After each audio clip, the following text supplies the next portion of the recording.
अस्सलाम वालेकुम जी। तो स्टूडेंट्स, केमिस्ट्री का आपका ये लेक्चर है आज का। इस वीडियो के अंदर हम सबसे पहले देखेंगे कि हमारे पास केमिस्ट्री क्या होती है, ठीक है। उसके बाद हम केमिस्ट्री के कुछ फंडामेंटल्स की बात करेंगे, उनके कुछ असूलों की बात करेंगे, ठीक है। तो सबसे पहले हम देखते हैं आज की इस पहली वीडियो के अंदर कि हमारे पास केमिस्ट्री क्या होती है, ठीक है। उसका इंट्रोडक्शन है। हमारा जो चैप्टर है वो है फंडामेंटल्स ऑफ केमिस्ट्री, केमिस्ट्री के बुनियादी उसूल। अब केमिस्ट्री के बुनियादी उसूल, अगर हम किसी चीज़ की बात करें, अगर हम इस इमारत की बात करें या किसी भी किस्म की बिल्डिंग की बात कर लें, ठीक है, तो हम कहते हैं कि अगर ये हमारी बिल्डिंग है, इस बिल्डिंग की जो हमारी बेस है, ये बेस क्या होगी, तो हम कहते हैं कि इसमें लगी जो ईंटें हैं ये इसकी बेस है, ठीक है। सीमेंट है, इसमें रेत मिलाई हुई है सारी, तो इनसे मिलकर ये हमारी इमारत जो है ये खड़ी हुई है, ठीक है। इसी तरह से कोई भी चीज़ है, हर एक चीज़ की कोई ना कोई बेस होती है। अब केमिस्ट्री के जो बुनियादी असूल है, इसे हम देखेंगे कि केमिस्ट्री किन असूलों पर खड़ी है, ठीक है। ऐसे कौन से पार्टिकल, ऐसे कौन से फंडामेंटल्स हैं जिन पर केमिस्ट्री बेस करती है। अब इस बेसिक असूलों को जांचने से पहले सबसे पहले हम देखेंगे हमारे पास केमिस्ट्री क्या होती है। तो केमिस्ट्री की जो डेफिनेशन है वो ये है कि the branch of science which we deal with the composition, structure, properties and reactions of matter is called chemistry.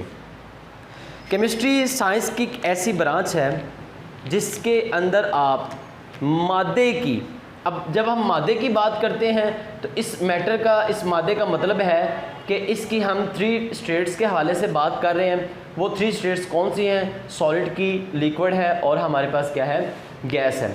तो हम कहते हैं द ब्रांच ऑफ साइंस, कि साइंस की एक ऐसी ब्रांच है जिसके अंदर आप मैटर की कंपोजिशन, मतलब उसकी तरकीब, उसकी बनावट, उसकी खुसूसियात और उस मैटर के अंदर होने वाले रिएक्शन को स्टडी करते हैं। हमारे पास क्या कहलाती है?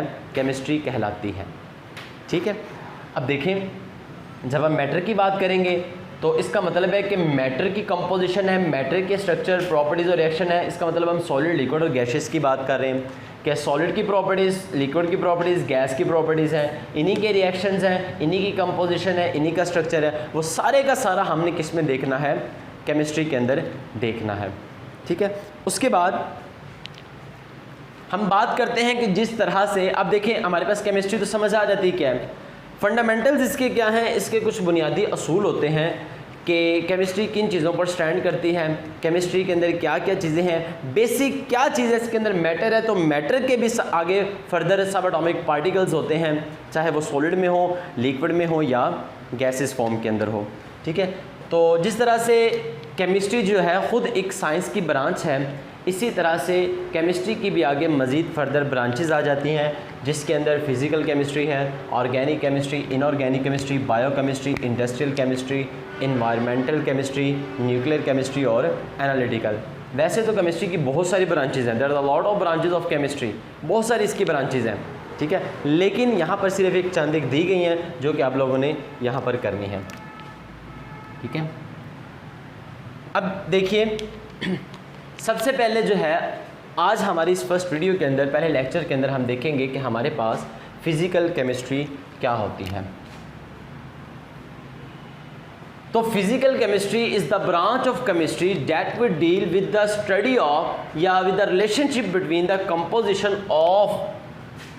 कंपोजिशन, इसको मैं हाईलाइट कर रहा हूँ यहाँ पर, composition of physical properties of matter, ठीक है। Relationship between composition and physical properties of matter, कि एक हमारे पास हमने डिस्कस करना है कंपोजिशन को, इसकी तरकीब को, और दूसरा फिजिकल प्रॉपर्टीज़ को, ठीक है। अब मैटर की बात करें कि मैटर के अंदर फिर हम वही बात करेंगे कि जब हम मैटर की बात करें तो इसका मतलब है सॉलिड, लिक्विड और गैस की बात कर रहे हैं, ठीक है। तो हमने रिलेशनशिप बताना है मैटर की कंपोजिशन और उसकी फिज़िकल प्रॉपर्टीज़ के दरमियान, ठीक है। फिजिकल प्रॉपर्टीज़ क्या होती हैं कि केमिस्ट्री की एक ऐसी ब्रांच है जिसके अंदर आपने तरकीब और मादे की फिजिकली उसकी तिब्बी खसूसियात के दरमियान ताल्लुक़ बयान करना है, और सिर्फ ताल्लुक़ ही बयान नहीं करना, इनके अंदर होने वाली तब्दीलियों को भी डिस्कस करना है। वो हम किस ब्रांच के अंदर डिस्कस कर रहे हैं? फिज़िकल केमिस्ट्री के अंदर देख रहे हैं हम लोग, ठीक है। अब यहाँ पर एक हमने कहा कि फ़िज़िकल प्रॉपर्टीज़ इसकी क्या है, मैटर की। तो जब हम इसकी फ़िज़िकल प्रॉपर्टीज़ की बात करेंगे तो हम देखेंगे कि हम इसके एटम के स्ट्रक्चर को देख रहे हैं। एटम का स्ट्रक्चर क्या होता है, या फॉर्मेशन ऑफ मॉलिक्यूल, कि मॉलिक्यूल किस तरह से बन रहे हैं। अब मॉलिक्यूल किस तरह से बनते हैं बच्चे? जब एटम्स आपस में एक दूसरे के साथ मुख्तलिफ़ तरीक़ों से कम्बिनेट करते हैं, मिलते हैं, तो हमारे पास क्या बनता है? मॉलिक्यूल बनता है, ठीक है। तो एटम के आपस में वहाँ मिलने से, एक दूसरे के साथ मिलने से हमारे पास क्या वजूद में आता है? मॉलिक्यूल वजूद में आता है। इसके बाद हम देखेंगे कि हमारे पास बिहेवियर ऑफ मैटर, और मैटर की अगर हम बात करें तो गैस, लिक्विड एंड सॉलिड, ठीक है। अगर हम इसके बिहेवियर की बात करें तो गैस का बिहेवियर किस तरह होता है, लिक्विड का बिहेवियर किस तरह होता है, सॉलिड का बिहेवियर किस तरह होता है। आप जानते हैं कि तीनों का बिहेवियर क्या है, वो डिफरेंट होता है, और हम इसको आगे देखेंगे कि इसका बिहेवियर कैसे दूसरे से डिफरेंट है। और तीसरी चीज़ जो है इफेक्ट ऑफ टेम्परेचर और रेडिएशंस ऑन मैटर, कि मैटर पर, सॉलिड पर टेम्परेचर का क्या असर होता है, लिक्विड पर क्या होता है, गैसेस पर टेम्परेचर का क्या असर है, या रेडिएशंस का इन सॉलिड, लिक्विड और गैसेस पर क्या इफेक्ट होता है, ठीक है। तो फिज़िकल प्रॉपर्टीज़ क्या हैं? फिज़िकल केमिस्ट्री क्या है? फिज़िकल केमिस्ट्री की एक ऐसी ब्रांच है जिसके अंदर आप रिलेशनशिप बताते हैं कंपोजिशन का, मैटर की कंपोजिशन और फिज़िकल प्रॉपर्टीज़ का, ठीक है। और फिज़िकल प्रॉपर्टीज़ क्या हैं? हमने देखा कि physical properties structure of matter है, एटम का स्ट्रक्चर है, एटम किस तरह से आप वजूद में आता है, किस तरह से ये बनता है, ठीक है। उसके बाद हम मॉलिक्यूल्स की फॉर्मेशन की बात करेंगे, उसके बाद हम मैटर के बिहेवियर्स की बात करेंगे, सॉलिड, लिक्विड और गैसेस का क्या बिहेवियर है, और उसके बाद हम देखेंगे कि रेडिएशंस या टेम्परेचर का उस मैटर पर क्या असर होता है, ठीक है। तो हमारी फर्स्ट जो वीडियो है ये हमारी इंट्रोडक्शन है। सिर्फ हमने इंट्रोडक्शन देखा है कि हमारे पास क्या होता है, और इसके साथ साथ हमने इंट्रोडक्शन के बाद हमने ब्रांचेस ऑफ केमिस्ट्री देखी कि हमारे पास इतनी होती है, और उसके बाद हमने फिज़िकल केमिस्ट्री जो कि केमिस्ट्री की एक ब्रांच है उसको देखा कि हमारे पास वो क्या होती है।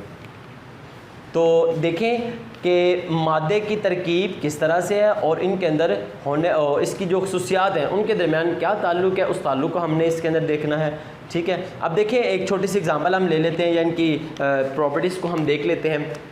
स्ट्रक्चर ऑफ एटम, एटम का स्ट्रक्चर क्या है?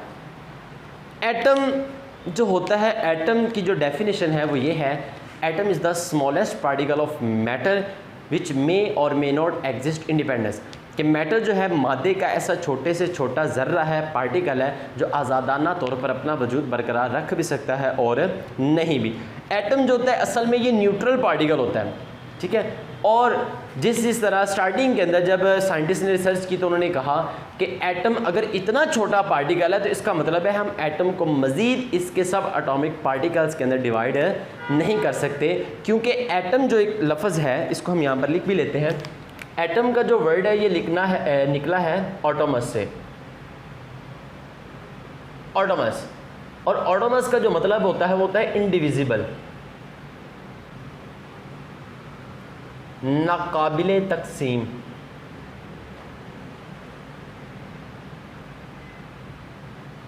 कि एटम को हम तकसीम नहीं कर सकते, लेकिन बाद में आहिस्ता आहिस्ता रिसर्च होती गई, ठीक है, तो एटम के सब एटॉमिक पार्टिकल्स बनते गए। आज हम ये बात करते हैं कि एटम के जो सब एटॉमिक पार्टिकल्स हैं वो प्रोटॉन, न्यूट्रॉन और इलेक्ट्रॉन्स हैं, लेकिन एटम्स के 1 या 200 जो हैं वो सब एटॉमिक पार्टिकल्स होते हैं, ठीक होगी बात ये, लेकिन आप बड़ी क्लासेस के अंदर आप इस चीज़ को डिस्कस करेंगे, ठीक है। उसके बाद फॉर्मेशन ऑफ मॉलिक्यूल, मॉलिक्यूल किस तरह से बनता है? एटम्स होते हैं आपस में एक दूसरे के साथ कम्बिनेट करते हैं, मिलते हैं। क्यों मिलते हैं? Everything in this universe want to get stability, हर चीज़ जो इस कायनात के अंदर है वो स्टेबिलिटी चाहती है, हर चीज़ अपने आप को स्टेबल करना चाहती है, ठीक है। और एटम अपने आप को स्टेबल करने के लिए एक दूसरे के साथ जाकर मिलते हैं। वो कैसे मिलते हैं उसको हम अपनी मज़ीद फर्दर वीडियोस के अंदर डिस्कस करेंगे। और उसके बाद गैसेस का बिहेवियर क्या होता है। गैसेस के जो मॉलिक्यूल्स होते हैं एक दूसरे से बहुत दूर दूर होते हैं, इनके मेल्टिंग और बॉइलिंग पॉइंट्स जो होते हैं वो बहुत ज़्यादा लो होते हैं, इनके अंदर इंटरमॉलिक्यूलर फोर्सेस जो होती हैं बहुत वीक होती हैं, जिसकी वजह से इसके जो मेल्टिंग और बॉइलिंग पॉइंट्स होते हैं वो लो होते हैं। इसी तरह से लिक्विड के जो है मेल्टिंग और बॉइलिंग पॉइंट्स हाई होते हैं क्योंकि इनके दरमियान इंटरमॉलिक्यूलर फोर्सेज स्ट्रॉन्ग आ जाती हैं। इसी तरह से अगर हम गैसेस की बात करें सॉलिड की बात करें तो सॉलिड के अंदर जो इंटरमॉलिक्यूलर फोर्सेज है बहुत ज़्यादा स्ट्रॉन्ग होती है, जिस वजह से इनके मेल्टिंग और बॉइलिंग पॉइंट्स भी क्या होते हैं बहुत ज़्यादा हाई होते हैं। ये कैसे होते हैं, क्यों होते हैं, इसको हम मज़ीद अपनी फर्दर वीडियोस के अंदर देखेंगे। उसके बाद टेम्परेचर का मैटर पर क्या असर होता है, सॉलिड और लिक्विड और गैसेस पर क्या असर होता है। आप देख सकते हैं कि जिस तरह से अगर आप किसी चीज़ को हीट करें तो हीट करते करते वो अपनी स्टेट को चेंज करके किसी दूसरे स्टेट के अंदर आ जाती है। इसको भी हम अपनी मज़ीद फर्दर वीडियोस के अंदर डिस्कस करेंगे, ठीक है। तो स्टूडेंट्स, आज जो हमारा लेक्चर था वो केमिस्ट्री का first chapter fundamentals of chemistry के बुनियादी असूल हैं। हमारा जो इंट्रोडक्शन वाला आज का ये जो लेक्चर था फर्स्ट वीडियो के अंदर इसको हमने कवर किया, लेकिन इसके साथ साथ हमने ब्रांचेज ऑफ केमिस्ट्री को डिस्कस किया और इसकी सिर्फ एक ब्रांच को हमने डिस्कस किया। अब मज़ीद हम अपनी फर्दर वीडियोज़ के अंदर इसको मज़ीद डिटेल से पढ़ेंगे। अपना ख्याल रखिएगा। अल्लाह हाफ़िज़।